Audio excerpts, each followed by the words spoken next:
How to change Apple ID on iPhone. To get started, first of all go ahead and open up the Settings application on your phone. Once you're here, tap on your account at the top. This is your Apple account settings page. You can view and manage your personal information, sign in and security, payment and shipping, subscriptions and other account settings from here. On this page, scroll down to the end and tap on Sign Out. Enter your Apple account password over here to turn off Find My iPhone. And then, tap on Turn Off at the top right corner.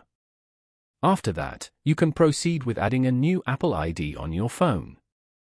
Keep in mind that if it's your primary Apple ID, changing it might cause some inconveniences. Following these steps, you can easily change Apple ID on iPhone. Thank you for watching.